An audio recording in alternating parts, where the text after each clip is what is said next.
Salut à tous, j'espère que vous allez bien. Si ça va pas, ça va aller par la grâce divine. Alors aujourd'hui, comme prévu, je vais vous publier la vidéo des top 10 leçons de vie que j'ai apprises durant mon parcours sur Terre. Là-bas, cette vidéo, je devais parler des top 10 leçons. Là, je vais parler que de 8. Pourquoi? Parce que les deux autres leçons que j'ai mentionnées dans ma liste, je me suis rendue... Désolée si je regarde de ce côté, c'est juste que... Mes notes, ils sont juste à côté. Donc, de temps en temps, quand je vais tourner le visage, ne vous alarmez pas. C'est juste que je suis en train de regarder ce qui est posé à côté au cas où je loupe ou j'oublie quelque chose. Donc, tout de suite après le générique, on va revenir sur ces points. Déjà, ils sont 8 au lieu de 10. Et je vais vous expliquer pourquoi je ne mentionne pas les deux autres.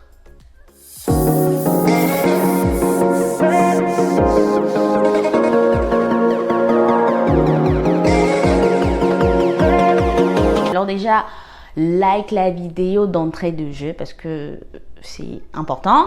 Et si c'est la première fois que tu vois mon visage, moi c'est Viviane et sur cette chaîne, on parle d'authenticité, d'identité, on parle de toi. Ce sont des thématiques et des thèmes qui t'intéressent. N'hésite surtout pas à t'abonner, activer la cloche de notification pour me suivre au quotidien et ne louper aucune vidéo lorsque je la poste. Et je te souhaite la bienvenue dans la famille. N'hésite pas à partager, à liker également. Merci. Comme je disais tantôt, j'ai préféré mettre en avant les 8 points au lieu de 10, tout simplement parce que les 8 autres points, je pense que j'ai pas mal progressé et avancé sur ces points-là et je rends grâce à Dieu. Et aussi parce que les deux autres points, je travaille encore dessus et une fois que je serai au top, on n'est jamais au top, mais je pense que quand j'aurai quand même gagné en maturité, je vous ferai une vidéo. Pour le moment, on va parler de 8 points et rentrons dans le vif du sujet tout simplement.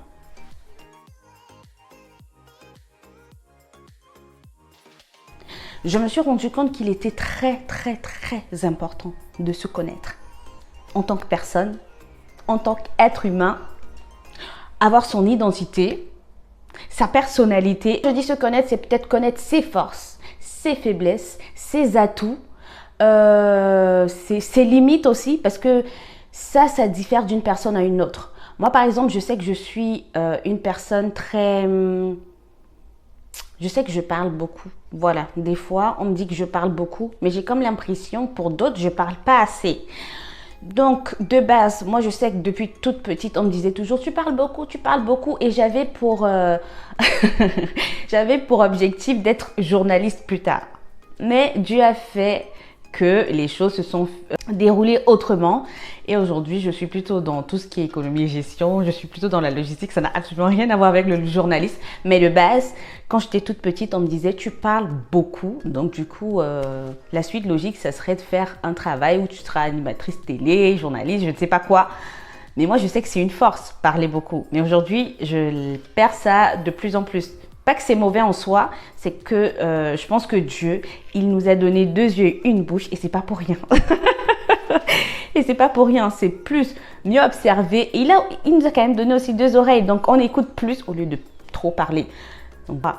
Et il faut déjà noter que vos objectifs, vos forces et vos faiblesses peuvent varier et évoluer avec le temps en fonction de votre vécu, tout simplement en fonction de votre personnalité. Donc en fonction de vos expériences, c'est ce que je voulais dire. Ça peut changer à tout moment. Moi, par exemple, je savais que de base, pour mes études, je disais que je devais faire de grandes et longues études. Mais aujourd'hui, je me suis arrêtée au master, tout simplement parce que le master, pour moi, c'est la base déjà. Et je peux déjà travailler avec. Et j'en ai un peu marre de l'école. Après, je sais que la vie de base, c'est une école. La vie, c'est une école. Et aujourd'hui, il y a beaucoup de personnes qui font ce qu'on appelle l'autodidacte, c'est-à-dire qu'ils font des recherches, ils apprennent tout seuls dans une bibliothèque, sur Internet. On a des cours en ligne. Donc, honnêtement, il y a tellement de formations de nos jours qu'on n'est plus obligé d'aller à l'école. Si tu veux être expert dans un domaine, tu peux trouver une formation en ligne ou tout simplement faire des recherches dessus et tu pourras avoir une connaissance approfondie sur le domaine. Mais comme je disais, vos objectifs, vos motivations, vos forces et vos faiblesses peuvent évoluer avec le temps en fonction de ce que vous êtes capable de faire. Donc, et c'est comme ça que vous allez voir quel type de personne vous êtes, qu'est-ce que vous aimez. Vous allez également évoluer en tant qu'individu dans votre développement personnel, apprendre ce qui peut vous faire avancer, vous faire progresser. Se connaître également te permet de mieux prendre des décisions. Si tu sais que tu aimes une chose et que tu n'aimes pas une autre, bah, ce que tu n'aimes pas, tu vas forcément les mettre de côté. Moi, je dis, quand tu te connais, par exemple, pour prendre une décision, tu peux te faire une liste. Tu peux te faire une liste où tu vas mettre des avantages et les inconvénients, ou tout simplement mettre ce qui est, ou pourquoi tu es pour et pourquoi tu es contre. Par exemple, si tu veux acheter un véhicule, par exemple, tu vas te rendre compte que tu vas mettre sur ta liste tel type de marque, ou par exemple une Renault, tu veux pas peut-être une Toyota, enfin, mettre des critères qui font en sorte que ça t'oriente directement vers ce que tu veux et non ce que les autres te proposent ou encore ce qu'il y a.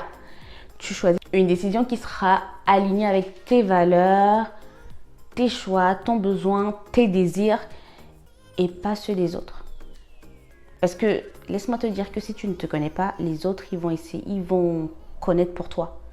Et c'est ce qu'on veut éviter. Parce que les gens, ils vont te donner leur avis, tu vas poser des questions à gauche et à droite. Mais au final, la réponse, je pense que tu l'as au fond de toi. Donc, quand tu te connais suffisamment et que tu sais qu'il y a des trucs qui peuvent te donner la paix ou pas, bah, tu choisiras la chose qui va t'orienter vers ta paix. Et c'est pour ça. Après, moi, étant chrétienne de base, je dirais également que si tu manques si tu manques par exemple si tu n'arrives pas à prendre une décision toute seule, même en ayant cherché à gauche et à droite, généralement Dieu te donne la direction, comme je disais tantôt, en fonction de ce qui te donne la paix ou pas. Dieu, il ne parle pas à travers il ne vient pas te parler directement, il te parle souvent à travers des personnes, ou encore il te parle directement dans les songes, en rêve, ou dans une vision, mais il ne viendra pas physiquement te dire voilà ce qu'il faut faire, tu vois. Donc moi, ce que je fais généralement, je demande une direction. Je demande une direction et je sais que Dieu peut m'orienter. Il m'oriente vers ce qu'il faut et ça me permet de prendre ma décision. Ça, c'est un point très intéressant quand tu te connais également. Ça te permet de mieux interagir avec les autres. Interagir avec les autres, c'est montrer ta personnalité à toi. C'est-à-dire dans tes échanges, que ce soit avec tes amis, tes collègues, tes proches. On dit tantôt que le visage qu'on a quand on est en entreprise, le visage qu'on a quand on est entre amis, le visage qu'on a quand on est en famille, c'est pas souvent le même. Ça varie, ça change tout le temps. Mais quand tu te connais, il y a certaines choses que tu ne peux pas accepter. Ce qui fait donc que tu pourras pas imposer, mais montrer aux autres que moi je suis comme ça. Et j'ai pas besoin de changer à cause de vous, ou à cause de ce que vous allez dire, ou encore à cause de ce que vous allez penser. Donc quand tu te connais, tu sais que ta personnalité, par exemple, tu es une personne introvertie. Tu n'es pas une... En fait, c'est parce que tu n'aimes pas les gens, mais c'est faux. C'est pas parce que tu n'aimes pas les gens, c'est juste que ta personnalité à toi ne te permet pas juste d'être ouverte d'esprit d'un coup comme ça avec les gens, alors que de base, vous n'avez pas d'affinité, vous n'avez pas de connexion. Je ne sais pas si tu comprends ce que je veux dire. Moi, tu pourras mieux gérer tes émotions. Peu importe ce que l'autre fera ou dira en face, tu sauras comment répondre en fait, en fonction de ta personnalité tout simplement. Te connaître également te permet d'avoir une meilleure confiance en toi. Tu t'acceptes tel que tu es. Tu sais que tu es une personne introvertie, tu es une personne très calme, tu es une personne posée, tu es une personne qui est peut-être stressée. Et du coup, je pense que face au jugement de certaines personnes, tu sauras mieux gérer parce que tu as confiance en toi. Peu importe ce que tu auras comme retour, ça va moins t'importer parce que pour toi, en fait, tu sais que tu es comme ça. Tu t'acceptes tel que tu es. Peu importe ce qui va se dire, tu vois. Donc, simplement parce que de 1, on n'est pas l'ombrelle du monde. De 2, on n'est pas le centre du monde. En fait, pourquoi j'en parle? Parce que avant j'étais un peu susceptible. Je ne sais pas si on peut dire ça comme ça, mais j'avais cette capacité à toujours m'approprier ce que les autres faisaient ou disaient. Quand quelqu'un peut-être dit un truc qui du genre ah ouais t'es trop timide, Tu vois, pour moi, je prenais ça, pas timide, mais quel exemple je peux même prendre? Ouais, peut-être timide. Quand quelqu'un te dit t'es trop timide, tu te rends compte qu'il te dit ça parce qu'il a l'impression que tu es effacé, caché, alors que la discrétion ne veut pas forcément dire que tu es timide. Moi, quand je passais en entretien, en entreprise, je disais ça, que je suis une personne très, très, très, très discrète, mais ça ne m'empêche pas d'aller vers les autres. Et c'est ce qui s'est passé. Moi, quand j'ai besoin d'un truc, je vais aller voir quelqu'un. Quand j'ai besoin d'une info, je vais aller voir mon collègue. Ça ne m'empêche pas d'aller voir mon collègue. C'est juste ma personnalité qui est comme ça. Donc, qu'on me dise que je suis timide, je ne sais pas ce qu'on sous-entend, tu vois. Moi, tout de suite après, je pensais à un sous-entendu et je trouvais ça péjoratif. Alors qu'aujourd'hui, frère, je suis comme ça. C'est pas... je ne sais pas pourquoi En fait, ça ne me fait plus rien, ça ne me dit plus rien. Je sais que c'est ma personnalité. Ça n'a absolument rien à voir avec le fait d'être timide. Moi, si j'ai envie de te parler, je te parle. C'est pas ça qui me retient, en fait. Donc, moi, je sais que je ne suis pas une personne timide. Tous ceux qui me connaissent, mes proches, mes amis, en tout cas ceux qui me connaissent, savent que je ne suis pas timide du tout. Aujourd'hui, je fais moins de suppositions. Pourquoi? Parce que je pense que c'est pas... Les gens, quand ils te jugent, quand ils te donnent ils te font des remarques ou encore ils font des suppositions, c'est le reflet de leur propre complexe, de leur propre trauma, de leur propre avis, opinion, esprit critique. Je ne sais pas comment on va appeler ça, mais je ne m'identifie plus à ça parce que ce que tu penses, c'est pas forcément ce que je suis. Moi, je sais ce que je suis. Donc, je ne comprends pas pourquoi je dois me focaliser sur ce que tu penses. Et des fois, moi, avant, ce que je faisais, c'est que je ne verbalisais pas. Tu disais un truc comme ça, je le gardais en moi. Mais j'ai compris que le fait de poser des questions, le fait de verbaliser, le fait d'en parler, ça t'aide à avoir des idées claires, ça t'aide à avoir une meilleure vision de ce que l'autre pensait. Et des fois, c'était pas en mal qu'il en parle. Des fois, il le fait pas exprès ou c'était pas pour te pointer du doigt, c'est juste la remarque qu'il l'a faite. Et si tu fais des suppositions et que tu l'intériorises au lieu d'extérioriser la chose, ben, forcément, il y aura clash, forcément, vous n'allez plus vous parler, forcément, vous n'allez plus vous adresser la parole. Et c'est pas ce qu'on recherche. La parole dit, et je vais toujours mentionner la parole parce que je suis chrétienne, désolée pour ceux qui ne sont pas chrétiens, mais la Bible dit que l'homme n'est pas fait pour être seul. C'est pas juste dans le cadre du mariage, hein. De base, en fait, l'humain ne doit pas rester seul. Et on a besoin d'interagir avec les autres. Même si tu es la personne la plus timide et effacée du monde, tu as besoin d'interagir avec les autres. Et justement, si à chaque fois tu fais des suppositions sur tout ce que l'autre ou tel va dire, tu n'auras plus personne avec qui... En fait, il n'y aura personne avec qui tu vas communiquer. Parce qu'il y a toujours tel qui a un problème, tel a toujours un problème, tel a un problème. À un moment donné, il faut que tu t'arrêtes, tu te poses la question de savoir est-ce que c'est pas juste moi le problème? Est-ce que c'est pas juste ma façon de faire le problème? Est-ce que c'est pas juste mes pensées, ma façon de voir les choses? Donc, pour moi, faire des suppositions, c'est... j'ai beaucoup bataillé pour éviter ça. Là, on m'en parlait, mais finalement, j'ai lu un livre qui m'a permis également de mieux comprendre et de mieux assimiler la chose. Aujourd'hui, je pratique plus. Je ne vais pas vous dire que la pratique, ça se fait du tic au tac. Donc, une fois que on te l'a dit, tu vas l'incrémenter et tu vas commencer à appliquer. C'est faux. C'est avec le temps, c'est dur à appliquer. C'est avec le temps que tu vas commencer à t'approprier la chose. Faire des suppositions, on en fait tout le temps. Tu te poses la question de savoir, mais qu'est-ce qu'il voulait me dire par là? Qu'est-ce qu'il sous-entend? Mais qu'est-ce qu'il a voulu me dire, tu vois? Mais prends du recul, pose-toi les questions. Et si tu vois que tu ne comprends toujours pas et que ça t'a vexé, ça te blesse au plus profond de toi, pose la question à la personne directement et tu auras le cœur net après. S'il l'a fait de façon... si c'était fait exprès, fais en sorte que ça ne te touche pas. Parce que de toutes les façons, il l'a sorti comme ça. C'était en fonction de sa propre vision de la chose et pas... Ça ne te définit pas forcément. Donc pour ça, je te recommanderais d'aller lire les 4 accords Toltec.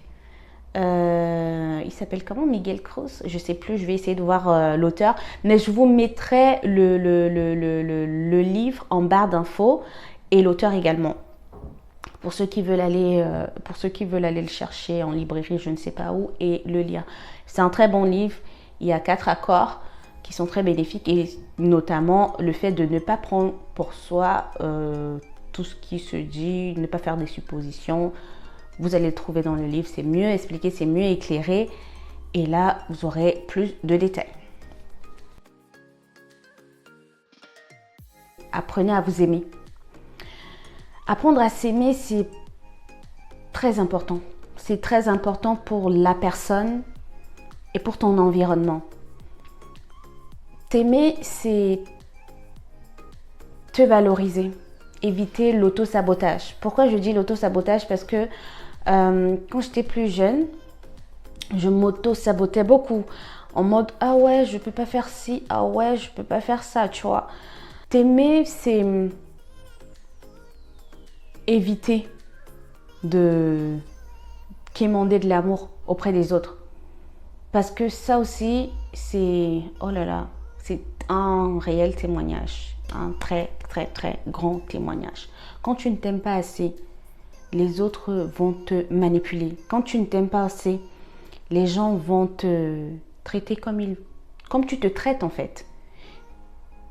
Si tu ne te valorises pas, ne t'attends pas à ce que les autres te valorisent. Non, on dit généralement que la bonne charité commence par soi-même. Donc, si toi tu ne t'aimes pas de base, comment veux-tu que l'autre en face t'aime? C'est pour ça que les gens pensent que il faut que l'autre m'aime. Si l'autre ne m'aime pas, c'est que je ne suis pas assez bien.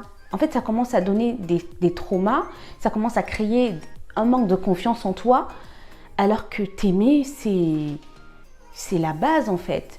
Prendre soin de toi, te faire faire des petites séances de soins corporels, par exemple te gommer le corps, sortir de temps en temps, faire des petites balades.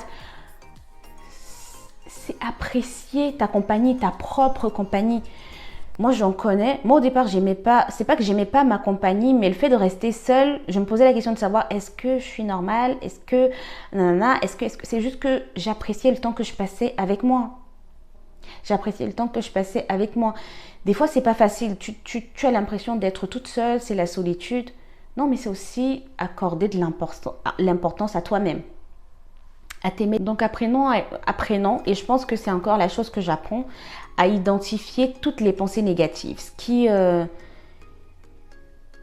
t'accable, les pensées, tu sais, les petites voix dans ta tête qui te disent oh ouais, t'es pas assez bien, t'as pas de bon sens, t'es pas réfléchi, t'es incompétente. Vous avez ce qu'on appelle aussi le syndrome de l'imposteur, toujours perfectionniste et tout. Ben, quand tu identifies déjà ces pensées-là, remplace-les par des pensées d'affirmation. Moi, par exemple, ce que je fais, c'est que quand je n'arrive pas à faire quelque chose et que je me sens incompétente, je commence à déclarer une parole qui est mentionnée dans la Bible. La parole dit « C'est Dieu qui met en moi le vouloir et le faire selon son bon plaisir. » C'est Dieu qui met en moi le vouloir et le faire selon son bon plaisir. Donc du coup, je me mets juste à genoux et je demande à Dieu, papa, si j'arrive pas à faire ça, c'est pas normal. Tu as dit demandez et vous recevrez. Mais je demande, c'est toi qui mets en moi le vouloir et le faire selon ton bon plaisir. Donne-moi la capacité de faire ça. Et vous allez vous rendre compte que quand vous changez de mindset comme ça, vous changez votre façon de penser, vous changez votre système de pensée aussi, mais vous vous rendez compte que tout change. Ça prend une autre tournure. Parce que si tu es toujours en train de te saboter et dire que tu n'y arriveras pas, je t'assure, au final, tu n'y arriveras pas parce que c'est toi-même qui t'es mis des barrières. Moi, et entourez-vous de bonnes personnes et des bonnes connexions autour de vous. Parce que, je vous ai dit tout à l'heure que j'aimais m'entourer au départ. Eh ben, je me suis rendu compte que c'est pas toujours bien. Mais ça, gloire à Dieu, je m'en suis rendu compte durant ma vingtaine. Durant ma vingtaine, précisément mes 25 ans. À partir de mes 25 ans, je me suis rendu compte que avoir beaucoup d'amis, être entouré de 5, 3, 4, je ne sais pas, voire 10 amis, Ça va te porter préjudice. En fait, je ne dis pas qu'avoir des amis, c'est mauvais. Mais il faut savoir qui sont tes vrais amis. Je pense que c'est ça le plus important. Savoir qui sont réellement des amis. Parce que tout le monde n'est pas parfait. Chacun a ses qualités et ses défauts. Moi, je ne dis pas que je suis parfaite. C'est impossible. C'est impossible parce que nous sommes humains et de base, nous avons tous nos défaillances. C'est normal et logique. Par contre, l'humain de base, l'humain a son côté très noir. Ça, c'est tout humain. Tout humain a son côté sombre. C'est juste qu'il y a certaines personnes qui apprennent à travailler dessus. Moi, je dis, il faut savoir s'entourer de bonnes personnes. Quand je dis de bonnes personnes, c'est des personnes positives qui dégagent de la bonne vibe. C'est-à-dire que les personnes envers qui tu vas te rendre, mais tu sais que quand tu vas échanger avec la personne, tu vas ressortir de là boosté. Par exemple, tu peux avoir un ami où tu es mal en point. Moi, je dis ça comme ça, où tu es mal en point. Et tu appelles un ami, tu sais que si tu l'appelles, après avoir raccroché, tu seras plus tranquille, tu seras plus apaisé. Pourquoi? Parce que cet ami-là a la capacité de te rebooster. Cet ami-là a la capacité de te redonner cette joie-là. Tu vois? Et après, il faut aussi avoir des amis, des connexions. Moi, j'appelle ça les connexions divines. C'est-à-dire des personnes qui te tirent vers le haut. Les personnes qui savent que quand tu es en relation avec eux, ce sont ces personnes-là qui vont t'aider à progresser, à évoluer. Avec ces personnes-là, tu vas parler de business, tu vas parler d'entrepreneuriat, tu vas parler d'éducation financière, vous allez parler de politique, vous allez parler d'économie, vous allez parler du social, vous allez parler de la vie en général, vous allez parler de vos traumas, ce qui va vous permettre, après avoir échangé tous les deux, de prendre des solutions que vous avez pu adopter dans vos vies qui vous ont permis de sortir de ces traumas-là. En fait, ce type d'amis, c'est ce qu'il vous faut. Vous n'allez pas prendre des amis avec qui vous allez faire du commérage. Vous n'allez pas prendre des amis avec qui vous allez parler des publications. Je ne sais pas moi, aujourd'hui on regarde sur la toile, sur les réseaux sociaux, comment des célébrités ont des problèmes dans leur vie. Et vous, quand vous vous appelez, c'est pour parler de ce que Rihanna ou Jay-Z a fait. Frère, moi par exemple, comme je suis camerounaise là, je reprends mon accent. Tu vas appeler quelqu'un et tu vas commencer à dire « Ah, est-ce que tu as vu ce que Muriel Blanche a dit à la télé ?» Ah, est-ce que tu vois ce qui se passe avec les artistes camerounais sur la toile? Moi, je m'en fiche, ils sont en train de vivre leur vie. Ils sont célèbres jusqu'ils sont sur les réseaux sociaux. Et vous, au lieu de vivre votre vie, vous appelez pour discuter des trucs pareils. Moi, aujourd'hui, c'est triste de le dire, mais je pense que c'est beaucoup mieux comme ça. Je me suis coupée de beaucoup de personnes. Et c'est pas parce que c'était des mauvaises personnes à la base. Non, c'est pas de mauvaises personnes. Moi, je pense que on n'était pas juste alignés. Et quand je dis on n'était pas juste alignés, on n'était pas alignés, c'est pas pour être prétentieuse déjà. C'est tout simplement pour dire que chacun a ses valeurs, chacun a ses principes, chacun a ses objectifs. Et on n'a pas tous les mêmes centres d'intérêt. Ce que tu trouves bon ou mauvais de ton côté n'est pas forcément valable pour moi. Donc, pour moi, il faut savoir choisir son entourage. Bien choisir son entourage parce que on dit souvent, dis-moi avec qui tu marches, je te dirai qui tu es. Ça joue beaucoup également sur notre façon de voir les choses, sur notre façon d'évoluer, sur notre avenir aussi. Donc, gagnons en temps et évitons de perdre du temps avec les X ou Y qui n'apportent rien à ma vie, que ce soit mentalement, matériellement. Parce qu'il faut se le dire, cette vie, nous sommes tous, nous fonctionnons tous par intérêt. Même à l'église, hein, quand tu marches avec un frère à l'église ou une sœur à l'église, c'est parce que vous vous challengez dans la foi. Quand tu vois que ta foi est en train de baisser, quand tu appelles ton frère, c'est pour qu'il te dise que l'Éternel a dit dans sa parole que. Et non, ah, c'est dur d'être assis seulement. Assis chez moi, c'est un peu genre on compatit à ton sort, tu vois. Ça va aller, ça va aller. Ne te décourage pas. Quand tu appelles ton frère, c'est pour ça qu'on dit que l'église, c'est le corps du Christ. Vous vous soutenez mutuellement. Tu sais que ça ne va pas, mais si tu appelles ton frère ou ta soeur, il va te booster, il va te requinquer pour que tu puisses avancer, tu vois, te relever. Quand tu es triste, quand ça ne va pas, tu as des coups de blues, tu appelles la personne que Dieu a mis à tes côtés.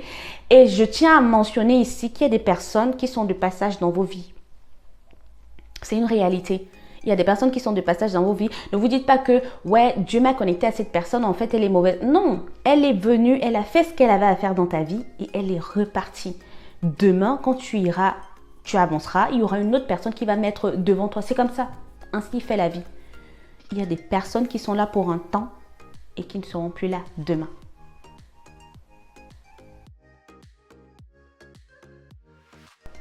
Tu es une étoile. Je suis une étoile. Dieu n'a créé personne au hasard.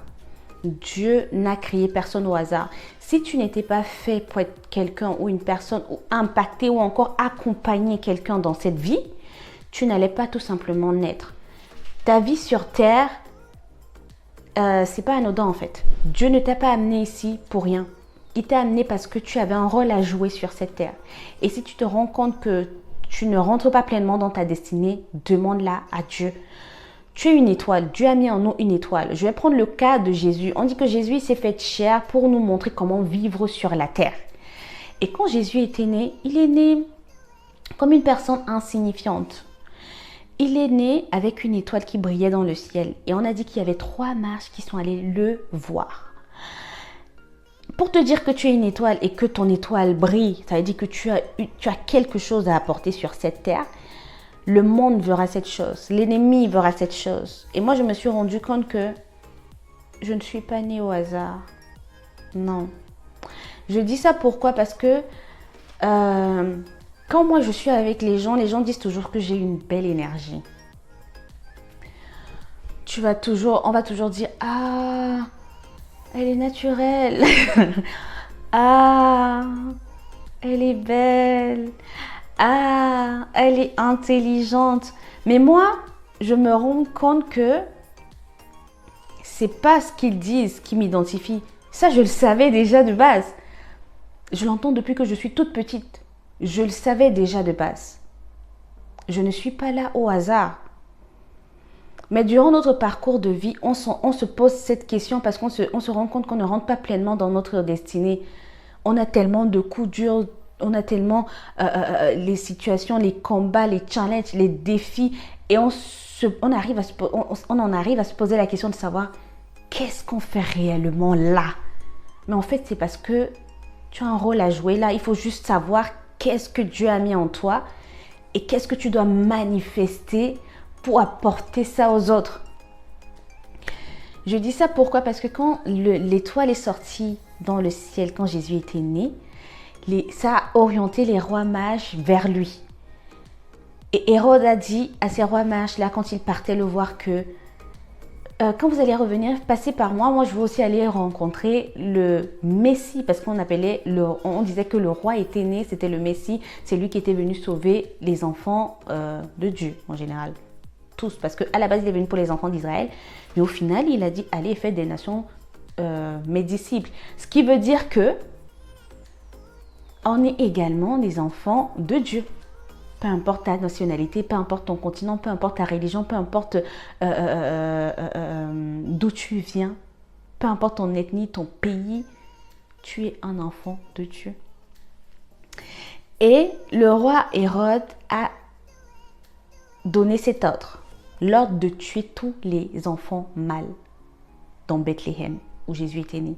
Pourquoi il a fait ça? Parce qu'il a vu quelque chose. Il s'est dit, attends, il y a un truc quelque part. Il y a un enfant quelque part qui sera roi demain. Mais pourquoi il a fait ça? Parce que selon lui, Jésus allait impacter cette génération. Et quand le diable sait que tu vas impacter la génération, va impacter le monde, il va chercher quelque chose pour te déstabiliser. Il va chercher les petits couloirs. En tout cas, tu seras persécuté durant ta vie. Et si tu ne comprends pas ça, tu vas stagner. Tu vas demeurer à l'étape où tu es arrivé en fait. Parce que Jésus, on dit dans la Bible qu'il grandissait, il croissait. Il a gagné en maturité. À 12 ans déjà, il savait pourquoi il était là. Gloire à Dieu, lui à 12 ans, il savait. Nous, moi je ne savais pas encore à 12 ans. Je me suis juste rendu compte que le diable, il savait que Dieu avait mis quelque chose dans ma vie. Et que si je ne manifestais pas ça encore, c'est parce qu'il faisait tout pour que je stagne. Donc aujourd'hui, moi je viens te dire, je ne sais pas encore, et je pense que Dieu est en train de me montrer petit à petit.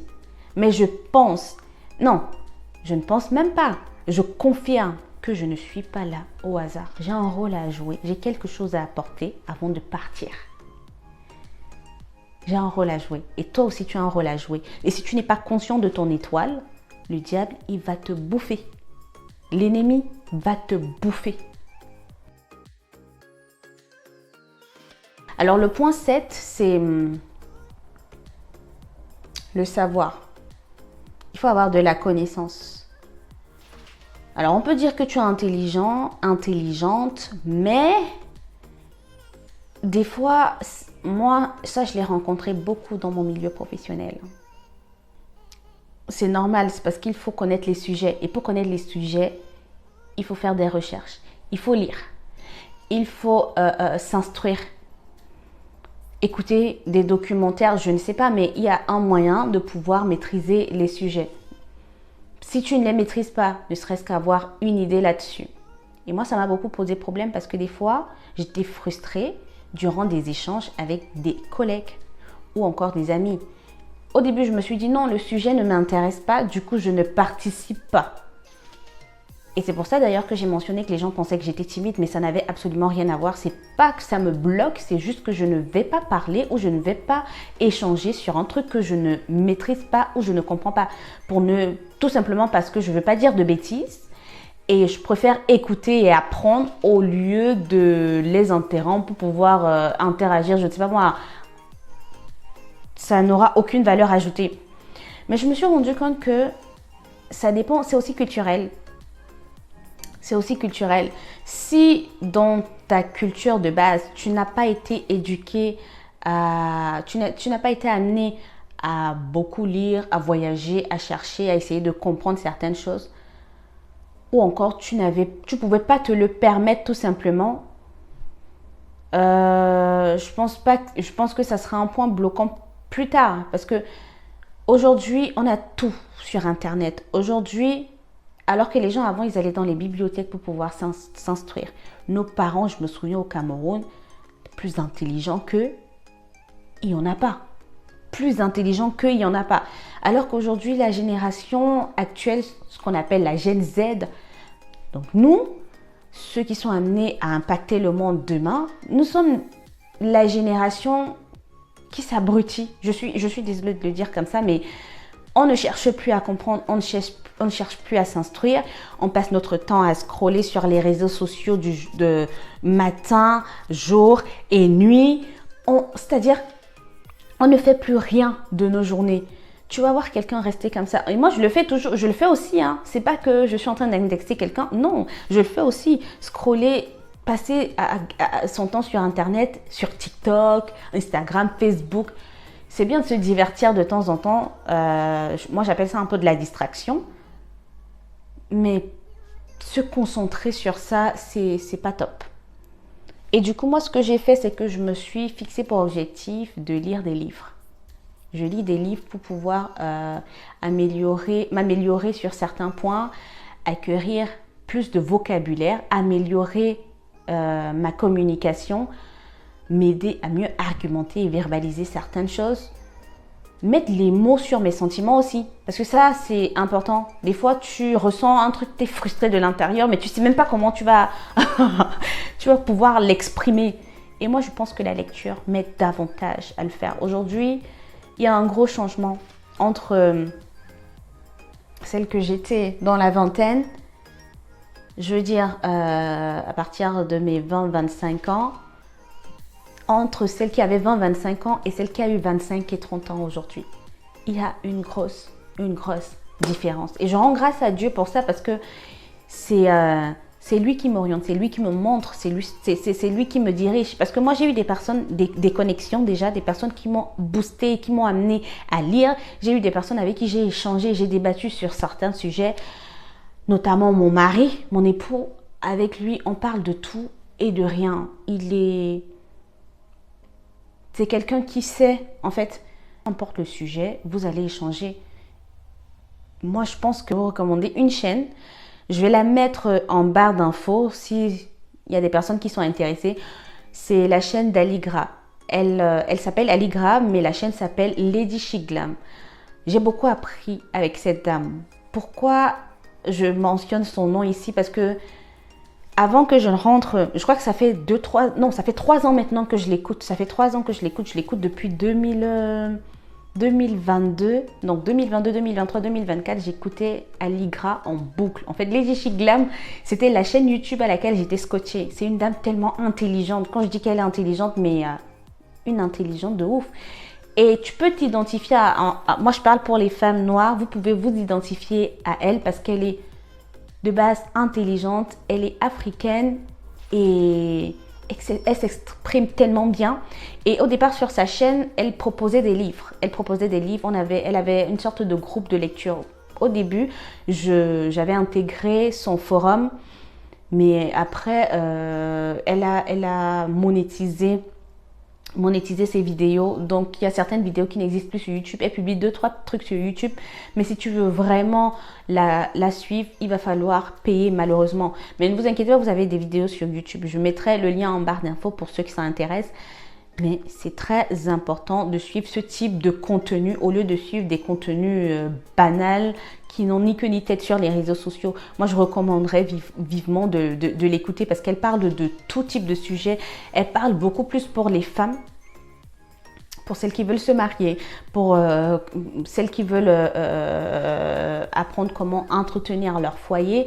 Après, il ne faut pas tout écouter sur les réseaux sociaux, mais moi, je parle là d'une femme qui est mariée, qui a eu de l'expérience dans sa vie et qui partage un peu de son expérience. Après, la lecture de base, j'aimais lire quand j'étais ado. J'aimais beaucoup lire, mais j'ai perdu ça au fil du temps. Et je me suis rendu compte que ça ne m'a pas très bien aidé, le fait de mettre de côté la lecture. Mais justement, avec la chaîne YouTube d'Aligra, Lady Chic Glam, j'ai recommencé. J'ai recommencé parce que c'était un hobby avant. Et là, j'ai juste recommencé à pratiquer cet hobby-là. Pour le point 8, c'est chacun a sa propre définition du bonheur. C'est ce que j'ai compris. Ce qui te fait du bien à toi ne me fera pas forcément du bien. La définition du bonheur dépend de la culture de tout un chacun, des valeurs, des principes. C'est subjectif, ça varie d'une personne à une autre. Moi, par exemple, je sais que le bonheur pour moi, c'est d'avoir ma famille. Tu vois, ça c'est important pour moi. Avant, pour être honnête, je pensais que le bonheur, c'était d'avoir une belle vie, avoir de l'argent, être aisé financièrement. Je ne dis pas que c'est mauvais, ça apporte une partie du bonheur. Je regardais encore une vidéo récemment où on montrait un entrepreneur qui disait « Qui avait dit que l'argent ne fait pas le bonheur? C'est très faux. » Bon, selon lui, oui. En tant qu'entrepreneur, il gagne bien sa vie, son activité fonctionne plutôt bien. Et selon lui, l'argent, c'est ce qui fait tout. Je ne dis pas non. Par contre, l'argent ne fait pas tout ça, c'est limite. Ça, c'est limite parce que tu peux avoir de l'argent aujourd'hui, tu es seul. Tu peux avoir de l'argent aujourd'hui et tout d'un coup, tu as une maladie comme le cancer et tu meurs. Ou en tout cas, tu auras une espérance de vie limitée. Tu as de l'argent aujourd'hui, tu n'es pas bien mentalement. Tu as de l'argent aujourd'hui, tu n'as plus de famille. Je pense que la famille, c'est très important. Prendre soin des siens, c'est très important. Parce que demain, on ne sait pas de quoi est fait demain en fait. Et ma prière le matin quand je me lève déjà, c'est de rendre grâce pour ma vie. Mais surtout rendre grâce aussi pour mes proches. parce que il contribue à ma paix, à mon bonheur, à ma joie, à ma sérénité. Voilà. Et pour ça, j'ai un test de personnalité que vous pouvez faire de façon numérique sur votre téléphone ou encore sur votre ordinateur. C'est sur un fichier Excel et vous aurez un taux. Ça va vous déterminer un taux plus tard. Si ça vous intéresse, je vous l'envoie et comme ça vous faites le test en fonction et vous répondez avec le cœur parce que c'est pas un test que vous allez faire de façon intelligente. Non, répondez avec le cœur en toute sincérité. Et là vous verrez des points que vous pouvez améliorer sur vous, les points qui vous définissent que vous avez vécu et notamment vos traumas. Et ça va vous aider à travailler dessus. Pour pouvoir vous améliorer en tant qu'individu. Donc, si ça vous intéresse, je publierai le lien de la vidéo sur Instagram, Facebook ainsi que TikTok. Si ça vous intéresse, n'hésitez pas à mettre en commentaire test de personnalité ou test tout court. Je vous l'enverrai directement en eBay. Par contre, vous pouvez mettre sur YouTube que vous êtes intéressé ou mettre en commentaire test ou test de personnalité et moi je vous enverrai le fichier pour que vous puissiez travailler dessus. Ça va vous donner exactement quels sont les points améliorés sur vous. Moi je l'ai fait et j'ai été choquée parce que j'ai découvert des trucs. Enfin bref, aujourd'hui je mets les notes et je pense que ce sont des points que je dois travailler plus tard, des points que je dois améliorer pour changer de personnalité. En tout cas, pas pour changer de personnalité totalement, mais pour être la meilleure version de moi-même. Pour éliminer des trucs qu'il ne faut pas. Parce que s'aimer, c'est aussi penser à son bien-être. Et son bien-être, c'est nettoyer tout ce qui ne va pas mentalement, physiquement. C'est important. C'est important. Donc moi, j'ai beaucoup travaillé dessus. Et je conseille à tout un chacun de travailler dessus parce que ça va vous aider également à avoir des relations plus saines. Parce que si vous êtes broke et pas bien dans votre peau dès la base, ça va se refléter dans votre attitude avec les autres. Donc, travaillez sur soi, sur son bien-être. En gros, voilà ce que j'avais pour vous. Je suis très fière et très contente parce que il y a un gros décalage entre la moi d'hier et la moi d'aujourd'hui. Et j'espère que je vais aller de gloire en gloire, comme on dit souvent. je vais monter encore plus haut, aller dans une autre dimension, être renouvelée davantage. C'est le but et c'est l'objectif. Être la meilleure version de soi-même. Donc voilà, je vous remercie et je vous dis à la semaine prochaine. Si tu as aimé ce contenu, like, partage pour aider une autre personne. Je vous souhaite un bon début du mois de juillet parce que lundi, ça sera le 1er juillet. Et je vous souhaite une bonne semaine. On se voit la semaine prochaine. Bisous!